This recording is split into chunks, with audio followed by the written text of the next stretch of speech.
So this is an example of something really simple that probably all of us forget from time to time.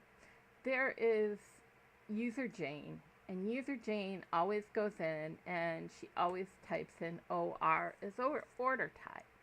Now, this morning she had to put OR in, but that's okay because Jane comes back in and OR is not there.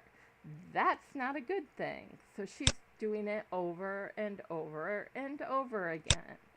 So if you look under technical info, it's in different places in different systems, you'll see that the parameter ID is AAT. So Jane wants ORD to always appear. So you're going to tell Jane to go into SU3 and click on parameters and go down until she finds an empty spot, and then put in AAT and ORD as her parameter, and then save. Now the next time Jane goes in, ORD will be what comes up as her order type. And that makes her a happy person because all she ever does is order type ORD. So that's one less step that she has to do when she's entering in sales orders. Now, another really good thing to do with sales orders and things like that is to be able to skip screens. Now, we all know or we might know that the vendor screen has a lot of screens, a whole lot of screens.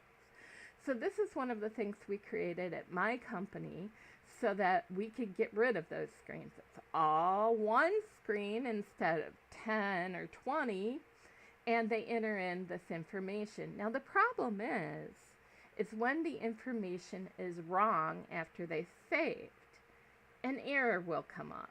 Now this, of course, I'm saving with a BAPI. When they press save, a BAPI runs. Well, this error comes up that really doesn't tell them how to fix it or where to fix it. So instead, when there's an error, I use a BDC skipping, well, it's not really a BDC, but I fill in the BDC table and skip the first screen in a call transaction. Doing that gets them right to the error. The only bad part is they have to enter in through all the subsequent screens.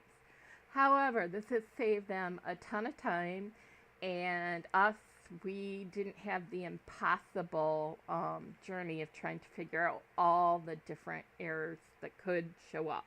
I mean, that would have been insane, and we would miss some, I'm sure. So that's how you use a parameter ID in both places. The first place is so that the user doesn't have to re-enter the same thing over and over and over. Second place is in your code, which is, there's an example of that in the PowerPoint. In your code, you can use that to skip the first screen and go on through the other ones.